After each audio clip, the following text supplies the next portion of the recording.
તો વિડીયોની શરૂઆત કરીએ મિત્રો સૌથી ઇમ્પોર્ટન્ટ પ્રશ્નથી।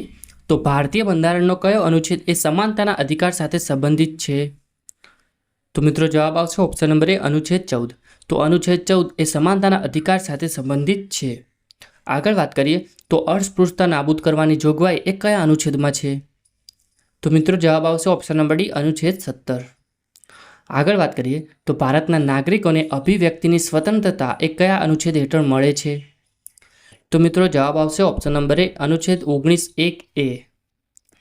આગળ વાત કરીએ તો શિક્ષણનો અધિકાર એ કયા અનુચ્છેદ હેઠળ મળે છે? તો મિત્રો જવાબ આવશે ઓપ્શન નંબર ડી અનુચ્છેદ 21(a)। તો અનુચ્છેદ 21(a) હેઠળ શિક્ષણનો અધિકાર મળે છે। આગળ વાત કરીએ તો શોષણ વિરુદ્ધનો અધિકાર એ કયા અનુચ્છેદોમાં છે? તો મિત્રો જવાબ આવશે ઓપ્શન નંબર એ અનુચ્છેદ 23 અને 24। તો શોષણ વિરુદ્ધનો અધિકાર એ 23 અને 24ના અનુચ્છેદોમાં મળે છે। આગળ વાત કરીએ તો ધર્મની સ્વતંત્રતાનો અધિકાર એ કયા અનુચ્છેદોમાં છે? તો મિત્રો જવાબ આવશે ઓપ્શન નંબર સી અનુચ્છેદ 25 થી 28। તો અનુચ્છેદ 25 થી 28માં ધર્મની સ્વતંત્રતાના અધિકારો આપણે જોવા મળે છે। આગળ વાત કરીએ તો સાંસ્કૃતિક અને શૈક્ષણિક અધિકારો એ કયા અનુચ્છેદોમાં છે? તો મિત્રો જવાબ આવશે ઓપ્શન નંબર એ અનુચ્છેદ 29 અને 30। તો સાંસ્કૃતિક અને શૈક્ષણિક અધિકારો એ અનુચ્છેદ 29 અને 30માં જોવા મળે છે। આગળ વાત કરીએ તો બંધારણીય ઉપાયનો અધિકાર એ કયા અનુચ્છેદમાં છે? તો મિત્રો જવાબ આવશે ઓપ્શન નંબર ડી અનુચ્છેદ 32। તો અનુચ્છેદ 32માં બંધારણીય ઉપાયનો અધિકાર જોવા મળે છે। આગળ વાત કરીએ તો ભારતના બંધારણમાં કુલ કેટલા મૂળભૂત અધિકારો છે? તો મિત્રો જવાબ આવશે ઓપ્શન નંબર બી 6। તો ભારતના બંધારણમાં કુલ 6 મૂળભૂત અધિકારો આપણને જોવા મળે છે। આગળ વાત કરીએ તો મિલકતનો અધિકાર એ હાલમાં શું ગણાય છે? તો મિત્રો જવાબ આવશે ઓપ્શન નંબર બી કાનૂની અધિકાર। તો મિલકતનો અધિકાર એ હાલમાં કાનૂની અધિકાર ગણવામાં આવે છે। આગળ વાત કરીએ તો મૂળભૂત ફરજો એ કયા અનુચ્છેદમાં છે? તો મિત્રો જવાબ આવશે ઓપ્શન નંબર બી અનુચ્છેદ 51(a). તો મૂળભૂત ફરજો એ આપણને 51(a)માં જોવા મળે છે। આગળ વાત કરીએ તો રાજ્યના નીતિ નિર્દેશક તત્વો એ કયા દેશમાંથી લેવામાં આવ્યા છે? તો મિત્રો જવાબ આવશે ઓપ્શન નંબર એ આયર્લેન્ડ। તો આયર્લેન્ડમાંથી નીતિ નિર્દેશક તત્વો લેવામાં આવ્યા છે। આગળ વાત કરીએ તો ભારતીય સંસદના 3 ઘટકો કયા છે? તો મિત્રો જવાબ આવશે ઓપ્શન નંબર એ લોકસભા, રાજ્યસભા અને રાષ્ટ્રપતિ।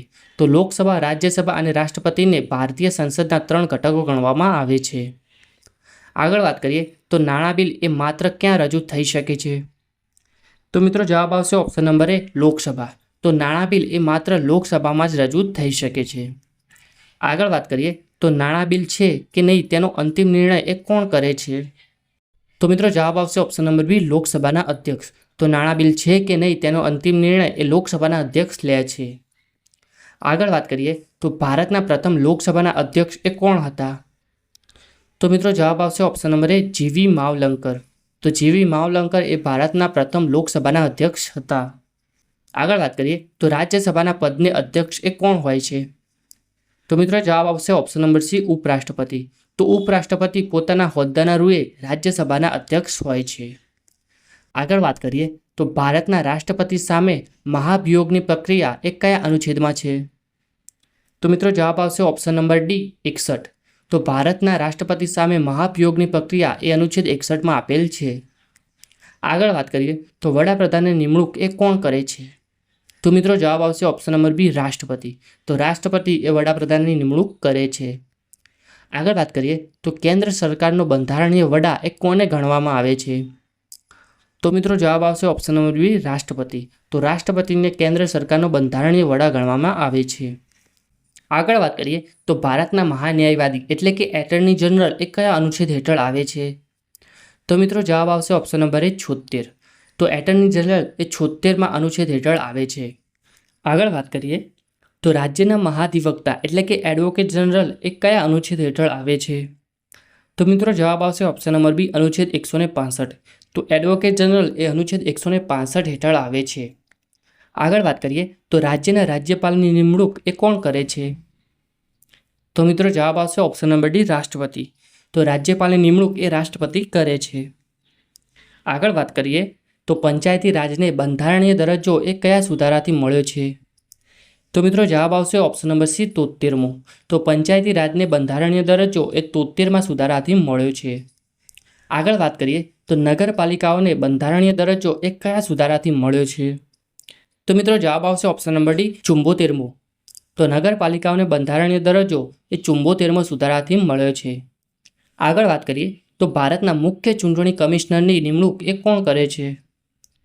તો મિત્રો જવાબ આવશે ઓપ્શન નંબર બી રાષ્ટ્રપતિ. તો ભારતના મુખ્ય ચૂંટણી કમિશનરની નિમણૂક એ રાષ્ટ્રપતિ કરે છે. આગળ વાત કરીએ તો ચૂંટણી પંચ એ કયા અનુચ્છેદ હેઠળ કાર્ય કરે છે? તો મિત્રો જવાબ આવશે ઓપ્શન નંબર બી 324. તો ચૂંટણી પંચ એ અનુચ્છેદ 324 હેઠળ કાર્ય કરે છે. આગળ વાત કરીએ તો નિયંત્રક અને મહાલેખા પરીક્ષક એટલે કે કેગ એ કયા અનુચ્છેદ હેઠળ આવે છે? તો મિત્રો જવાબ આવશે ઓપ્શન નંબર એ અનુચ્છેદ 148. તો કેગ એ અનુચ્છેદ 148 હેઠળ આવે છે. આગળ વાત કરીએ તો યુપીએસસી એ કયા અનુચ્છેદ હેઠળ આવે છે? તો મિત્રો જવાબ આવશે ઓપ્શન નંબર બી 315. તો યુપીએસસી એ 315 અનુચ્છેદ હેઠળ આવે છે. આગળ વાત કરીએ તો રાજ્ય લોક સેવા આયોગ એ કયા અનુચ્છેદ હેઠળ આવે છે? તો મિત્રો જવાબ આવશે ઓપ્શન નંબર બી 315. તો રાજ્ય લોક સેવા આયોગ એ 315માં અનુચ્છેદ હેઠળ આવે છે. આગળ વાત કરીએ તો ભારતના બંધારણમાં કેટલા પ્રકારની રીત છે? તો મિત્રો જવાબ આવશે ઓપ્શન નંબર બી 5. તો ભારતના બંધારણમાં કુલ 5 પ્રકારની રીત છે. આગળ વાત કરીએ તો હેબિયર કોર્પસ એટલે કે બંદી પ્રત્યક્ષીકરણ રીતનો હેતુ શું છે? તો મિત્રો જવાબ આવશે ઓપ્શન નંબર બી ગેરકાયદેસર અટકાયતમાંથી મુક્તિ અપાવી. આગળ વાત કરીએ તો મેન્ડાસ એટલે કે પરમાદેશ રીતનો હેતુ શું છે? તો મિત્રો જવાબ આવશે ઓપ્શન નંબર એ જાહેર અધિકારીને કાયદેસરની ફરજ બજાવવા આદેશ આપવો. આગળ વાત કરીએ તો ક્વો વોરંટો એટલે કે અધિકાર પુચ્છા રીટ એ શું તપાસે છે? તો મિત્રો જવાબ આવશે ઓપ્શન નંબર એ વ્યક્તિ કયા અધિકારે એ જાહેર પદ પર છે તે તપાસે છે. આગળ વાત કરીએ તો સર્ટિયાવરારી એટલે કે ઉત્પ્રેષણ રીટ એ કોના વિરુદ્ધ જારી થઈ શકે છે? તો મિત્રો જવાબ આવશે ઓપ્શન નંબર ડી નીચલી અદાલત. તો નીચલી અદાલત વિરુદ્ધ ઉત્પ્રેષણ રીટ એ જારી થઈ શકે છે. આગળ વાત કરીએ તો મૂળભૂત અધિકારોના રક્ષક તરીકે કોને ઓળખવામાં આવે છે? તો મિત્રો જવાબ આવશે option number D supreme court. તો સુપ્રીમ કોર્ટને મૂળભૂત અધિકારોના રક્ષક તરીકે ઓળખવામાં આવે છે. આગળ વાત કરીએ તો બંધારણમાં આપાતકાળની જોગવાઈ એ કયા દેશમાંથી લેવામાં આવી છે? તો મિત્રો જવાબ આવશે ઓપ્શન નંબર બી જર્મની. તો બંધારણમાં આપાતકાળની જોગવાઈ એ જર્મનીમાંથી લેવામાં આવી છે. આગળ વાત કરીએ તો નાણાકીય આપાતકાળ એ કયા અનુચ્છેદ હેઠળ આવે છે? તો મિત્રો જવાબ આવશે ઓપ્શન નંબર સી 360. તો નાણાકીય આપાતકાળ એ 360માં અનુચ્છેદ હેઠળ આવે છે. આગળ વાત કરીએ તો રાષ્ટ્રપતિ શાસન એ કયા અનુચ્છેદ હેઠળ જાહેર થાય છે? તો મિત્રો જવાબ આવશે ઓપ્શન નંબર બી અનુચ્છેદ 356. તો રાષ્ટ્રપતિ શાસન એ અનુચ્છેદ 356 હેઠળ જાહેર કરવામાં આવે છે. આગળ વાત કરીએ તો ભારતના બંધારણમાં મૌલિક કર્તવ્યો એ કયા દેશમાંથી લેવામાં આવ્યા છે? તો મિત્રો જવાબ આવશે ઓપ્શન નંબર બી રશિયા. તો ભારતના બંધારણમાં મૌલિક કર્તવ્યો એ રશિયામાંથી લેવામાં આવ્યા છે. આગળ વાત કરીએ તો બંધારણમાં અત્યાર સુધીનો સૌથી મોટો સુધારો એ કયો માનવામાં આવે છે? તો મિત્રો જવાબ આવશે ઓપ્શન નંબર સી 42મો. તો બંધારણમાં અત્યાર સુધીનો સૌથી મોટો સુધારો એ 42મો માનવામાં આવે છે. આગળ વાત કરીએ તો મતદાનની ઉંમર એ 21થી 18 વર્ષ એ કયા સુધારા દ્વારા કરવામાં આવી હતી? તો મિત્રો જવાબ આવશે ઓપ્શન નંબર ડી 61માં. તો મતદાનની ઉંમર એ 21થી 18 વર્ષ એ 61માં સુધારા દ્વારા કરવામાં આવી હતી. આગળ વાત કરીએ તો શિક્ષણનો અધિકાર એ કયા સુધારા દ્વારા મૂળભૂત અધિકાર બન્યો? તો મિત્રો જવાબ આવશે ઓપ્શન નંબર બી 86માં. તો શિક્ષણનો અધિકાર એ 86માં સુધારા દ્વારા મૂળભૂત અધિકાર બન્યો હતો. આગળ વાત કરીએ તો ભારતના રાષ્ટ્રપતિની સહી વગર કયું બિલ એ કાયદો બની શકતું નથી? તો મિત્રો જવાબ આવશે ઓપ્શન નંબર સી એ અને બી બંને એટલે કે સામાન્ય બિલ અને બંધારણીય સુધારા બિલ. આ બંને બિલો એ ભારતના રાષ્ટ્રપતિની સહી વગર એ બિલ એ કાયદો બની શકતું નથી. આગળ વાત કરીએ તો બંધારણના કયા અનુચ્છેદમાં ભારતને રાજ્યોનો સંઘ કહેવામાં આવ્યો છે? તો મિત્રો જવાબ આવશે ઓપ્શન નંબર એ અનુચ્છેદ 1. તો બંધારણના અનુચ્છેદ 1માં ભારતને રાજ્યોનો સંઘ કહેવામાં આવ્યો છે. આગળ વાત કરીએ તો અનુચ્છેદ 368 એ શેના સાથે સંબંધિત છે? તો મિત્રો જવાબ આવશે ઓપ્શન નંબર બી બંધારણમાં સુધારો. તો અનુચ્છેદ 368 એ બંધારણમાં સુધારા સાથે સંબંધિત છે. આગળ વાત કરીએ તો રાજ્યસભાના સભ્યોની ચૂંટણી એ કોણ કરે છે? તો મિત્રો જવાબ આવશે ઓપ્શન નંબર બી રાજ્ય વિધાનસભાના ચૂંટાયેલા સભ્યો. તો રાજ્ય વિધાનસભાના ચૂંટાયેલા સભ્યો એ રાજ્યસભાના સભ્યોની ચૂંટણી કરે છે. આગળ વાત કરીએ તો બંધારણની પ્રસ્તાવનામાં અખંડિતતા શબ્દ એ કયા સુધારા દ્વારા ઉમેરવામાં આવ્યો હતો? તો મિત્રો જવાબ આવશે ઓપ્શન નંબર બી 42મો. તો અખંડિતતા શબ્દ એ 42મા સુધારા દ્વારા ઉમેરવામાં આવ્યો હતો. આગળ વાત કરીએ તો ભારતના રાષ્ટ્રપતિને શપથ એ કોણ અપાવે છે? તો મિત્રો જવાબ આવશે ઓપ્શન નંબર ડી ભારતના મુખ્ય ન્યાયાધીશ. તો ભારતના મુખ્ય ન્યાયાધીશ એ રાષ્ટ્રપતિને શપથ અપાવે છે. આગળ વાત કરીએ તો ભારતના ઉપરાષ્ટ્રપતિને શપથ એ કોણ અપાવે છે?